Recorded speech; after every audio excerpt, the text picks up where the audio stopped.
it together and take it through a disciplined process. So ranging from, it started off with manufacturing back in 1985 when it was incepted by Motorola. I think in the early 2000s GE really pushed it across and it really became the movement after that. Today you can see it in the telecom industry, you can see it in the electronics industry, you can see it in service provision, you can see it in healthcare, I mean you name it, it is there. But what are the challenges when you work with Six Sigma in non-manufacturing kind of processes or environment? And by that I mean, even in manufacturing organizations, you might have processes like administration, you might have processes like performance development, you might have talent development, you might have recruitment, you might have order management. So all these processes, what are the challenges that come up? Right? Mostly when you talk about non-manufacturing processes, you're thinking about services. I'm generalizing here. Now when you talk about services, somebody is going to feel the impact. So there's a human factor involved, and that's your customer. They feel the impact of your service, of your process. When there's an impact, positive or negative, that creates a perception. Now this perception can be unique for each individual or each customer. And that provides us another challenge, the huge amount of permutations or combinations you can have with what exactly quality means to that customer.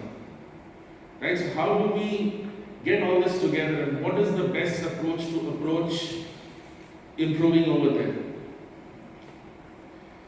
If you look at the standard approach of domain, which is define, measure, analyze, improve, and control, it provides you a structured process approach.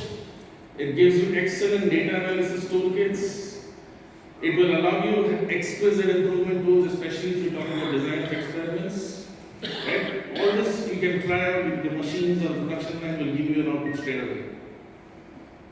But what it lacks is really how do you take verbatims? How do you take pictures? How do you take the information that you're getting from multitude of customers or people? And how do you analyze that through a structured process to give you some meaningful information? That's where we adapt Six Sigma to go and do something called as process redesign. Now with process redesign, the main things is you start identifying what's your value chain. Right? What's your process? How do you go through it? You start addressing what's your customer value that you're providing through that value chain. You then start looking at, do I need to talk to customers? If I need to talk to customers, I need to interview them or talk to them. So what are the skill sets required? What are the tools that I use to interview? How do I collect that feedback? Once I get that feedback, how do I meaningfully represent it in a visual manner? We can use something called as a quality function deployment or the house of quality to actually come down and narrow down to basically what is it exactly that the customer is expecting from you. We can use something called as a pure concept, which allows you to compare between different concepts you've generated and identify which is the best one to go forward with. Now, when we talk about process redesign or Six Sigma domain, we always have to understand what is the degree of change. We might want to control or optimize our processes. We might want to improve or redesign our processes. And then we might totally look at designing where we can make radical changes. So if you're trying to optimize or improve your processes or control your processes, Six Sigma can sometimes be an overkill. You have to use the right tool for the right process or the tactic that you need to use. But in general, if you're trying to improve or redesign your process to make step improvements, Six Sigma redesign can really help you a long way. Design also can be done through Six Sigma. There is something called design for Six Sigma, but these projects usually take longer than 6 to 8 months, and therefore it does not come under the purview of process improvement. Just comparing between what are the tools used in general. Now it's not limited to this, but there are different ways you can mix and match tools. The standard intake process will go through your measure phase, basically looking at process maps, doing your FME or preliminary risk analysis, identifying what are the measurement systems available, and then you'll do a measurement system analysis, and then you will have your reviews, and then that's the end of your measure phase. You start learning more about your process over there. But when it comes to redesign, when you're talking about non-manufacturing activities, you start looking at identifying your value chain. You might or might not have a cross-functional process map depending upon what's the process maturity there. You might think about who your stakeholders are. And I'm using the term stakeholders because it's not just your customers. You will have internal stakeholders as well who's got a say in that. You then plan for a discussion guideline and you plan out your interview. So if you need to talk to different people, you need to understand what exactly to ask them. How do you ask them? How do you keep your questions fairly uniform so that you get a response that you can start correlating? That is part of the measure phase. If you go into the analyze phase, if you're in a standard DMake project, let's say manufacturing environment for example, you have a multitude of tools. You can start collecting your data, you can go through various statistical analysis, you can come out to a statistical conclusion and define your statistical improvements. But if you're talking about the redesign side, you have now conducted your interviews and you've got feedback. How do I convert this feedback? If I talk to 10 customers, I will probably have 10 different voices. How do I collect all this back? Put it into something meaningful. We use a method called as image KJ or a requirement KJ. Now KJ is the name of the person who came up with this method. His name is Kawakita. What this allows you to do is take all the voices together, put it into some buckets, and you start categorizing them. And this is done as a team. So people will just start looking at what are the voices, put it on post-it notes, and it's a fun exercise. But it's a lengthy exercise. Once that is done, you then want to validate whether your analysis is correct or not. So you can use either a survey or you can use a quality function deployment, go back to the customers or the stakeholders and verify that. Once that is done, then you can start building your concept about how I will improve this. Coming to the improvement phase, a standard DMake project usually relies mostly on DOE in manufacturing, where you can easily, identify what are your critical parameters, play around with it, actually get the machines to do those things and get the results. Whereas in a redesign project, you will start mapping your lean process map based on the new outcome, whatever you found out in the analysis so far. You will then put some transition plans in place. How do I transition from where I was to where I need to go? You then conduct an FME out here at this stage. In the standard DMake, you did this up front in the measure phase, whereas here you're doing it at this stage because you're now transitioning. Am I introducing any risk? What is the likelihood of something going wrong? Will I be upsetting the customer or the stakeholders? So you need to do these risk analysis at the stage. Once that is done, you will validate your concept and then deploy the changes. Validating your concept is basically through the trial process. So you don't want to roll it out across the entire breadth of your process, but you will take small section of 1 or 2 customers, run the process for them, see how it works. If it works well, we continue forward. The define and control phases pretty much remain the same in most cases with some minor variations. So I have not kind of put that up here. All good so far? Clear? Alright. I thought the best impact is to show you some actual projects of how it has worked in a non-manufacturing environment. The example I've picked here is how did Cummins improve its customer experience. Now, I specifically chose this project because I know every one of us relates to customers in one way or another, so improving customer experience can be relatable to all. When we started out in the journey of NPS is Net Promoter Score.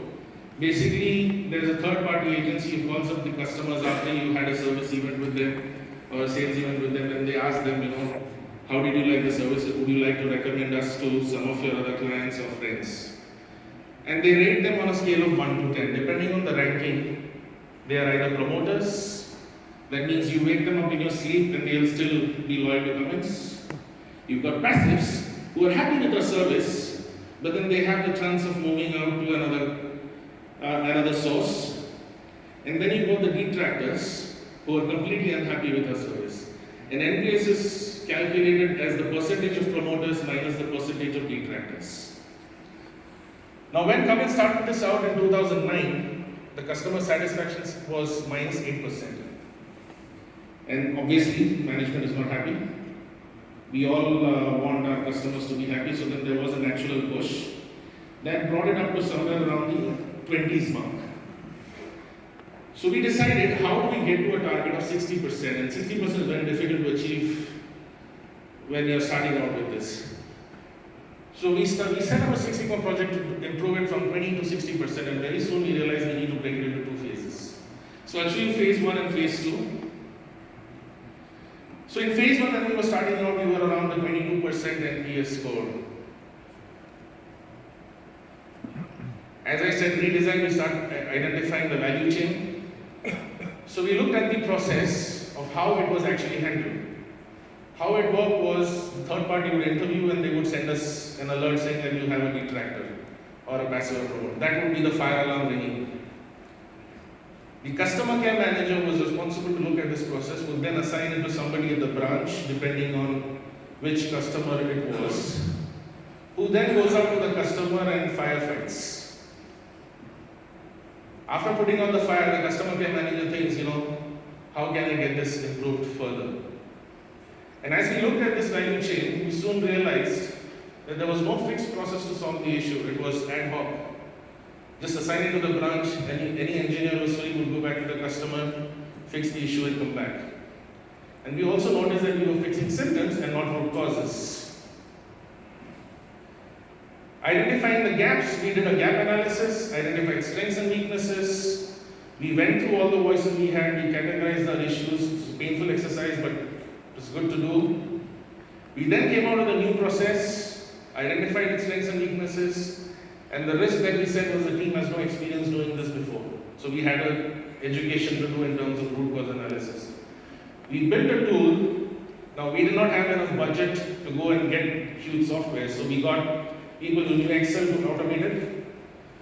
We went through the global 8D problem solving methods, put it in there, trained people, and then what we got as a result of using those forms is we are now able to pull data.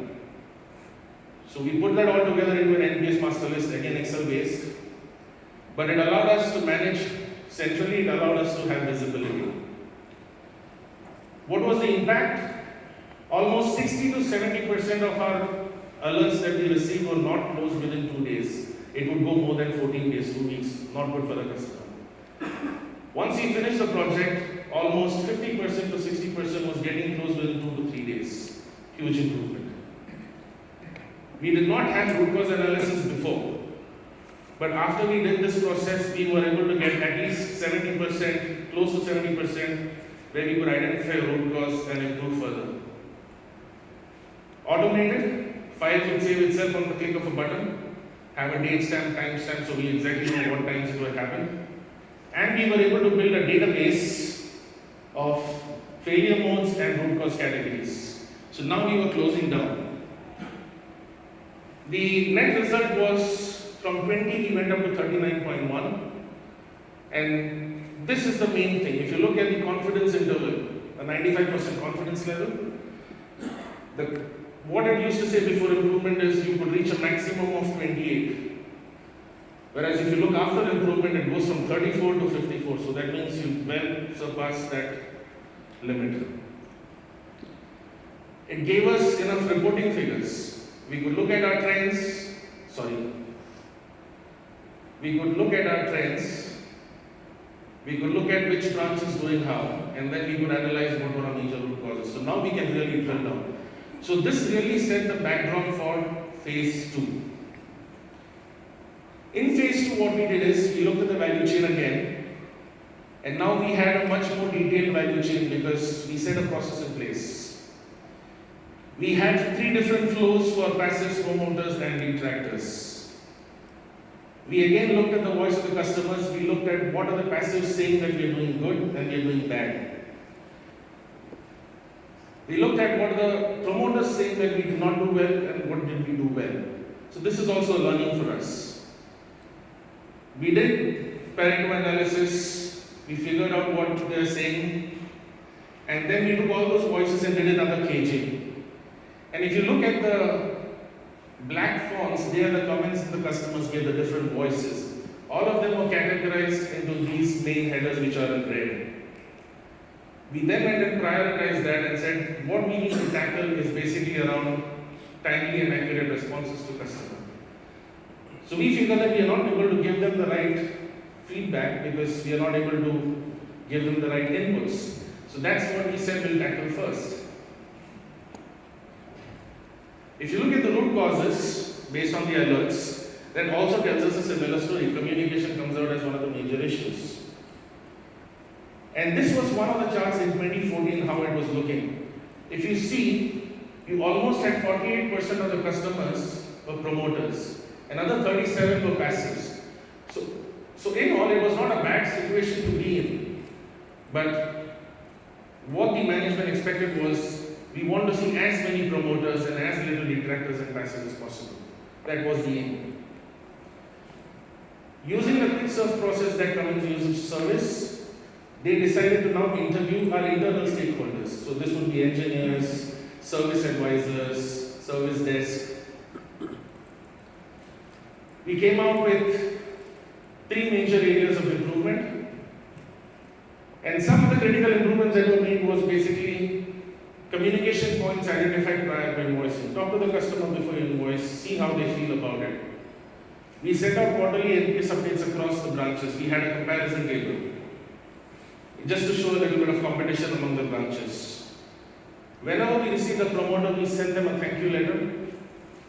Job responsibilities were clearly identified using a RACI matrix, so people were clear who was supposed to do what at what point in time.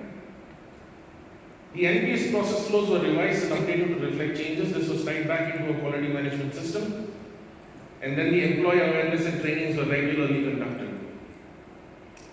Impact, we achieved 63% per se. And these were just some statistical graphs. If you look at the promoters before the project, they were somewhere around the 15%. They are now around 30%. If you look at passives, fairly no change, but if you look at the detractors, something that was around the 5-6% mark has come down to the 2% mark. So definitely promoters, detractors might have gone into passives, some passives might have gone into promoters. Impact of NPS score at the end 62.71. I was just checking with my colleague there my friend back there in comments, and they're saying that they're close to the 60% mark rate for the year end, which I think is tremendous. And that is all. I hope it has been an enlightening journey for you through Six Sigma in non-manufacturing.